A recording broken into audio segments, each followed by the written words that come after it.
Good day, everybody. My name is Kevin Hogan. I'm the author of The Science of Influence, The Psychology of Persuasion, 21 other books that have been translated into 43 languages all around the world. Thank you very much for making some of these books some of the most popular in the world. I appreciate it. Today, it's very interesting when you communicate with somebody who has very strong beliefs about something. We're going to be talking a lot about beliefs in the next several videos that we do. Some are going to be on changing memory and changing decisions. But today I want to talk to you about specifically about old beliefs, people that have old beliefs. Okay, and they're very skeptical of what you have to say.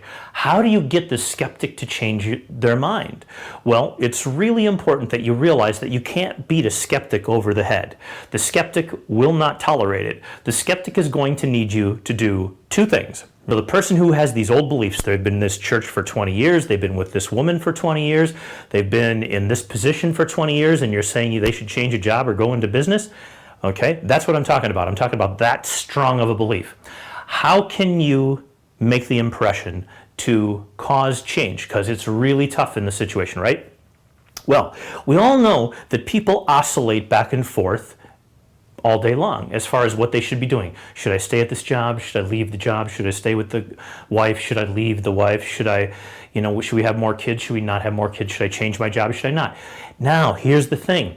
Even within people's strongest, most staunch beliefs, there's doubt. There are lots of 99%, but there's no 100% out there. And if you can walk in credible, you understand their point of view precisely, and you can explain it as well as they can. If you can do that, if you can say, I understand exactly what you're saying, let me make sure I have this right. You believe that if these things happen, this is going to happen next, and that if this happens, this is going to happen, and you don't want to do this because it says over here that if you do that, you're really stupid and you're going to get in big trouble. Do I have this basically right? I mean, I understand this, right? Okay. Now, here's the deal. Just by me understanding the piece that they believe, the very profound belief they have, I'm more credible.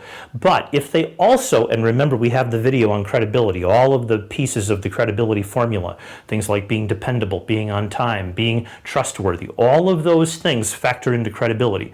But if you are credible, and being credible begins with understanding precisely what it is they think, believe, and feel. Think, believe, and feel. Those are all critical. If you can do that, the person will oscillate more as you come close to the position of, I know you've been a Ford man for 20 years, but let me tell you, you now know after I've shown you the facts are that the Ford, still a good vehicle, is probably not as good as the Lexus. You have the money. This is your one chance. Do you want to do it?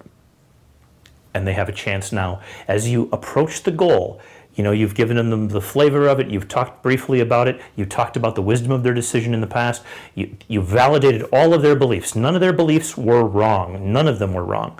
And then right at the end, you watch them oscillate, and right when you can always tell, right, when somebody's like, I am not going to do that. How do you know? Because they're always going like this. They're giving you the fake nod, right? When people stop nodding, that's usually the perfect moment right then to say, so, Ford, dealership's down the road. You can spend all day down there, or you can take home this Lexus. It's up to you. Have a great day, everybody. Kevin Hogan here. Take care. We'll see you next time.